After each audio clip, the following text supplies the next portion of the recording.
북한이 핵과 미사일 도발을 중단한다면 대화를 재개할 수 있다라고 이야기하고, 그 다음에 북한의 비핵화에 대한 논의와 평화체제 구축, 즉 이 정전협정을 종전협정으로 만들어서 평화체제를 구축한다라는 것과, 그 다음에 북미 간의 수교를 한다라는 것, 이것은 즉 이 세 가지를 동시에 간다라는 것은 중국이 그동안 줄기차게 주장해오던 이야기인데, 어떻게 문재인 대통령이 중국을 대신해서 저 말을 해줄 수 있는가 했는데, 아니나 다를까 문정인이 본심을 드러냈습니다.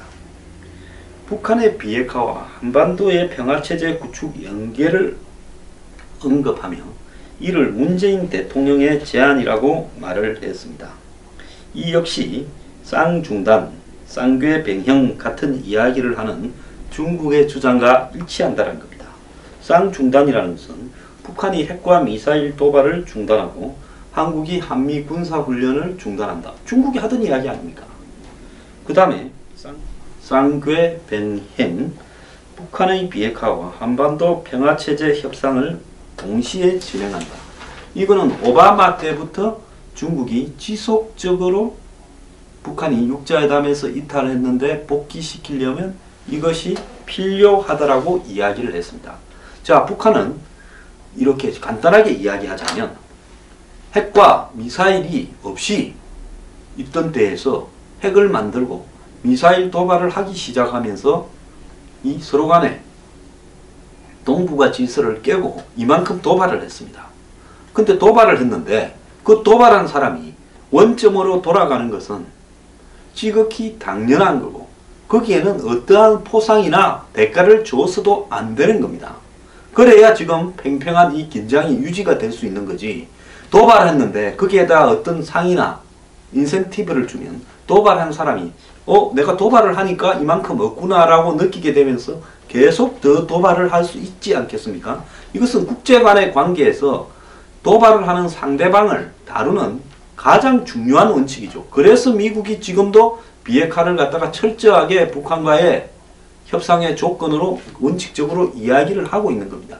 그런데 중국은 뭐라 하느냐? 북한이 이만큼을 도발하면 원점으로 돌아오는데 도발하기 전부터도 했던 한미 합동 군사훈련을 중단하라는 겁니다. 그러면 한국 입장에 봐서는 후퇴를 한 거죠. 북한이 도발을 하다가 도발하기 전으로 돌아간다고 해서 북한은 얻은 것만 있고 한국은 잃는 것만 있습니다. 그러면 이렇게 같은 입장에서 이렇게 내려가 버린 거죠. 그러지 않습니까? 그 다음에 도발을 했다가 원점으로 돌아왔다고 해서 북한이 얻는 게 뭡니까? 또 많은 것을 얻을 수 있습니다. 평화체제 구축이라는 수도 없이 북한이 평화라는 말을 쓰니까 이익이 되는 것처럼 보이지만은 이금 휴전협정을 정전협정으로 만들어서 한미연합사와 유엔 사령부를 해체한다. 자, 한국은 이만큼 곤란해집니다. 그 다음에 미군이 철수합니다. 또 곤란해집니다. 이런 부분들을 지금 하자라고 한국에 지금 대통령의 1급 멘토가 이야기를 하고 있고, 대통령이 하는 발언은 이것만큼까지 아니지만 사실상으로 문재인과 문재인 대통령의 말은 일치하고 있습니다. 왜? 문재인 대통령도 비핵화와 평화체제 구축과 그 다음에 북미 수교를 이야기했고, 북한이 도발을 중단한다면 대화를 갈 수 있다고 이야기를 했습니다.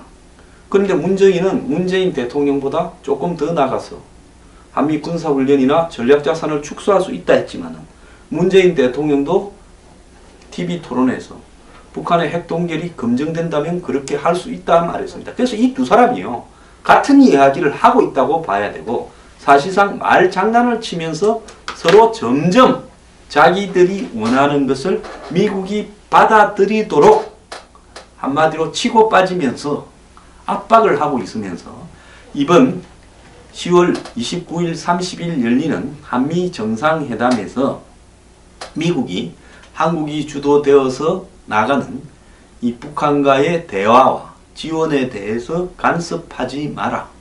그리고 북한을 다루는 이 입장은 미국이 정하는 게 아니라 한국이 중국과 북한과 정한다. 그래서 너네들은 빠져 있으라는 이야기를 미국 쪽에 하고 있는 겁니다. 그러지 않습니까? 지금 미국은 북한이 핵 폐기를 하기 전까지는 제재하고 압박만 있을 뿐이다. 대화하러 놓으려면 핵 폐기하겠다고 약속은 하고 나와라. 그리고 그걸 옮기기 위한 비가역적이고 확실히 검증 가능한 내용을 가지고 나와라고 이야기를 하고 있는 겁니다. 그런데 이 한국은 그런 식으로 해가지고는 안 되고 그건 너희 생각이고 우리는 우리대로 북한이 더 이상 도발만 안 하면 한미군사훈련에도 빠지고 그 다음에 사드에 대해서는 환경영향평가에서 시간이 끌을 거고 그 다음에 그런 부분에 대해서 너네들이 불만이면 그러면 알아서 해라. 그걸 갖고 삐지면 그게 동맹이냐. 지금 이런 이야기를 하고 있는 겁니다. 그리고 고작 방어무기 한 개 가지고 그걸 해주면 동맹이고 안 해주면 동맹이 아닌 것처럼 이야기하면 너가 진짜 전쟁 나면 우리 도우러 오겠냐라는 이런 조롱까지도 하고 있습니다. 그래서 이 문재인 대통령과 문정인의 말을 보자면 미국 측에서는 한국이 중국에 붙어 먹었고 북한이 하는 이야기들과 즉 북한이 중국을 통해서 평소 대리인으로 해서 미국 측에 전달하는 이야기와 똑같은 이야기를 하고 있다라고 생각하게끔 만들고 있고요.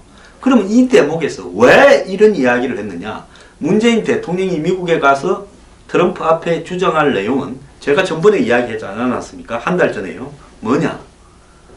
남북 정상회담하는 거 인정해주라. 우리는 북한에 대해서 제재 압박이 아니라 지원하고 이렇게 교류 협력하면서 북한을 끌어내는 걸 인정을 해주라.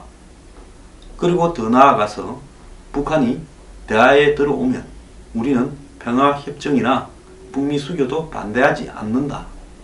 그리고 미국이 우리를 끌고 이 동북아시아에 중국하고 북한하고의 한미일 삼각 안보 동맹을 만드는 부분에 우리는 빠질란다. 이 이야기를 우회적으로 미국에 전달하려고 하는 겁니다. 그래서 우리 보고 미국이 한국이 제재 압박에서 빠지면 보복을 취한다거나 이런 이야기 하려고 생각하지 마라. 우리는 너네들한테 통보했다. 분명히 말했지 않냐. 하고는 바로 북한하고 중국을 통해서 물밑으로 거래하려고 하는 통보를 미국 측에 하러 가는 겁니다. 자, 그러면 이런 부분들이 앞으로 어떤 지금 행태로 나아갈 거냐. 저는 이번에 한미 정상회담이 파탄으로 끝날 거라고 보고 있습니다. 자, 방금 청와대에서 문정인 특보에 연락을 해서 한미관계의 정상회담을 앞두고 도움이 안 된다.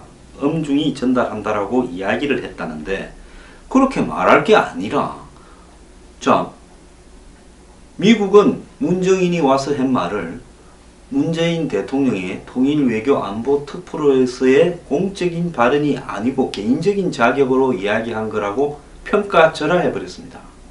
만약에 공적인 거라고 생각을 한다면 미국은 그야말로 한국 정부에게 그러면 우리하고 동맹 깨고 한번 해보겠다라는 거냐라고 말을 해야 되는 겁니다. 그래서 미국이 먼저 우리가 판을 깼다 소리를 듣기 싫으니까 그렇게 말을 했고 개인이 한 말에 대해서 말할 가치도 없다라고 이야기했지만은 지금 속으로는 부글부글 끓고 있습니다. 여기에 대해서 청와대는 지금 이 문제에 대해서 개인 의견이다라고 이야기를 했는데요. 그러면 청와대 말대로 개인 의견에 대해서 뭘 하고 엄중히 전달하니 많이 합니까? 오해 안 받으려면 통일외교안보특보 자리를 뺏어버리면 되지요. 그러면 완전히 청와대 말대로 그것은 개인의 의견이라고 이야기를 하면 되는 거 아니겠습니까? 자, 문정인 특보가 미국에서 이 특파원 간담회를 하면서 이 말을 할 때 옆에는 홍익표 민주당 의원과 김종대 정의당 의원도 함께 있었습니다. 그러니까 세미나에 참석했다가 특파원과 간담회를 했는데요. 저는 문정인은 사상이 정말로 문제가 있는 사람이라고 생각합니다. 저는 웬만하면 종북이라는 말도 잘 안 쓰려고 노력하고 있고요. 빨갱이라는 말을 잘 안 쓰려고 노력하고 있는데요. 이 사람은 한국의 체제의 덕을 제일 많이 본 사람이고, 아마 이 사람이 오늘날 이런 지위에 이르기까지는 대한민국의 자유시장 경제와 민주주의 체제에, 그리고 한마디로 금수저의 세습에 도움을 가장 많이 받은 사람 중에 한 명일 겁니다. 그런데 이런 사람이 이런 말을 하고 있는 것은, 저는 정말로 이 사람은 사상 자체가 문제가 있는 사람이라고 이야기를 할 수밖에 없습니다. 자, 이 사람은 한미동맹은 우리의 생존을 위한 수단이자 도구이지 그게 목적 자체는 아니다. 사드 배치를 주장하며 이를 동맹에 연결해 동맹이 목표 그 자체처럼 돼버린 상태다. 도널드 트럼프 대통령이 하는 것을 보라. 민생이 중요하니 동맹을 갈아치울 수 있다란 거 아니냐. 그거는 수용하면서 우리 대통령이 민주주의와 민생 때문에 사드 문제를 보다 신중하게 고려하겠다고 하면 나쁜 게 될 수 있다. 자, 미국은 갑이고 우리는 을입니다. 이 사실은요, 분명한 사실입니다. 을이요, 갑처럼 되겠다고 이야기를 하고 있습니다. 미군이 우리의 필요 때문에 있었습니까? 미국의 필요 때문에 있었습니까? 누가 미군을 붙잡아 나왔습니까? 이승만 대통령이 6.25 끝나고 미군 도망갈까봐 두려워서 붙들고 잡아놓은 거 아니겠습니까? 그러면서 사드 때문에 동맹이 깨진다면 유사시에 미군이 도와주러 온다라는 데 대해서도 회의감이 든다. 아니, 지금 한국에 28,500명의 미군이 있는데 유사시가 되면 그 미군을 구조하기 위해서라도 미군이 오는 것이 지극히 당연하고, 그 모든 것이 작전 계획에 의해서 오키나와에 해병대가 투입되고 그 다음에 전략자산들이 폭격을 하고 하는 부분에 대해서 계획이 다 짜져 있음에도 불구하고 그것이 회의가 든다고 하면, 정말로 이런 것이 회의가 든다고 하면 그러면 어떻게 해야 되겠습니까? 미국 보고 유사시에 우리 도와주러 오는 부분에 대해서 더 강화하자라는, 한마디로 한미동맹의 확실한 실천에 대한 계약을 해야지 전시작전권을 이양받겠다라고 이야기를 하고 MD체제에 들어가지 않겠다 하면서 사드 자체의 기술적 유용성을 놓고, 군사적 기술적 유용성을 놓고 논란을 불러일으키고 있다라는 이야기를 합니까? 오히려 사드를 한 너댓 개를 배치를 하라고 말을 하고, 더 나아가서 주한미군이 한 28,500명이면 그것만 그냥 포기하고 미국이 빠질 수 있으니까 한 10만 명을 깔아달라고 이야기를 해야 되는 거 아닙니까? 이 사람 말은요, 앞뒤가 맞지 않는 겁니다. 그리고 환경영향평가, 사드 환경영향평가에 대해서도 사계절이 소요돼 1년이 걸린다는 점을 강조하면서 주한미군도 우리 대통령도 한국 법위에 있을 수는 없다. 신도 그 규정을 뛰어넘을 수 있다. 아니, 한국의 환경영향평가가 더 중요하다고. 저기 LCT 보니까 뭐 이영복의 부산의 그 해운대 바닷가에 뭐 이런 평가들 다 뛰어넘고 하지 않았습니까? 그럼 이영복은 신보다 더 뛰어난 사람입니까? 그것뿐입니까? 지금까지 대한민국의 부대나 미군 부대에서 이런 장비 배치를 가지고 환경영향평가를 1년 이상 한 예가 있으면 한 개라도 한번 제시를 해보세요. 없던 신이 갑자기 기어나왔습니까? 그리고 이 사람은 북한의 핵미사일 활동이 중단되면 한미 군사훈련과 미군의 전략자산 한반도 전개를 줄일 수 있다는 입장을 밝히면서 항공모함이 올 필요가 없다는 것이고 핵잠수함이 꼭 전개될 필요가 있느냐는 것이라 설명을 하면서 그럴수록 북한의 미사일과 핵도발이 더 고조된다. 전략자산을 보내지 않았던 과거와 같이 기존처럼 하면 위기가 완화되지 않겠는가 했습니다. 과거에 이런 전략자산이 안 왔을 때 왜 안 왔습니까? 북한이 지금처럼 핵과 미사일 도발을 안 하니까 안 왔지요. 도발을 하니까 이런 전략자산이 오는데 어디서부터 무엇 때문에 이런 일이 시작되었는가를 이 사람은 다 잊고 이야기를 하는 겁니다. 칼빈슨 항공모함이 4월 훈련이 끝나면 떠나야 되는데 5월달까지 있었다. 한반도를 안정시키려면 불필요하게 할 필요가 없다. 아니, 4월 이후에 달에도 몇 번 미사일 발사를 하지 않았습니까? 자, 또 한미는 동맹인 만큼 동맹의 한 축이 요구하면 다른 한 축이 일방적으로 거부하지 못할 거다 이랬는데요. 이 사람 굉장히 비겁한 사람이요. 지가 이렇게 기자들 모아서 특파원 간담회를 하고 옆에 양옆에 국회의원들을 배석을 시키고 또 더 나아가서 우드루 윌슨 센터 동아시아 재단에서 세미나에서 발표를 하고 하는 것은 어떤 자격으로 한 겁니까? 일개 교수를 미국 갔는데 기자들이 그렇게 합니까? 그러면서도 정부 입장이 아니라 교수로서 입장이다. 이렇게 이야기를 하고 있습니다. 자, 이 사람은 문재인 정권 들어서서 국가안보실장으로 유력하게 검토됐는데 청와대 관계자는 문 특보에 대한 문재인 대통령의 신뢰가 각별하다. 국가안보실장 임명 직전까지 고심했고 그를 안보실장에 앉히기 위한 인사회의도 열었다. 자, 김대중 노무현 시절 남북정상회담 당시 대표단으로 북한을 방문하기도 했습니다. 두 번 다 따라갔어요. 일개 교수가 무슨 대단한 뭐가 있길래 이렇게 설치고 다니느냐. 그런데 이렇게 안보실장을 시키려고 한 것은 문 특보의 비중을 고려해서 그랬는데 당사자가 자유로운 위치를 원해 특보로서 대통령을 보좌하는 쪽으로 결론이 났다라는 겁니다.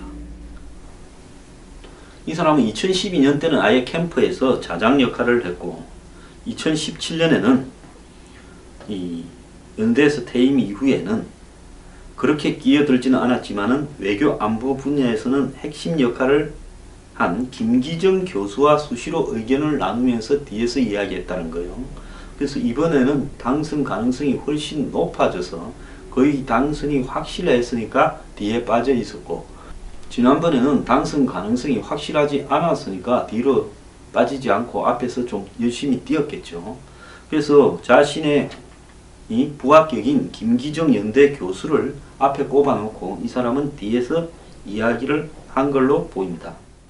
미국에도 물론 과거에 클린턴 때나 오바마 때 또 민주당에 또 미국에도 일부 세력들 중에는 이런 빼딱한 이런 시각으로 지금 이 한미관계를 바라보는 사람도 있습니다. 그런 사람 일부들은 그냥 관리만 좀 해주면 좋다고 와가지고 이런 장을 열어줍니다. 이 사람이요, 미국에 가서는 굉장히 젠틀하게 처신하고 점잖은 척하면서 심한 말을 하지 않고 미꾸라지처럼 잘 빠져다녔다 하는데 이제 본색을 드러내고 미국 워싱턴 DC 한복판에서 폭탄을 터뜨리고 있습니다. 3부에서 이 사람의 발언이 앞으로 한미관계에 어떤 영향을 미칠지 알아보겠습니다. 문정인은 문재인 대통령 방미 전에 기존의 한미 동맹 구도와 대북 압박 구도를 깨겠다라는 작정을 하고 이 발언을 한 겁니다.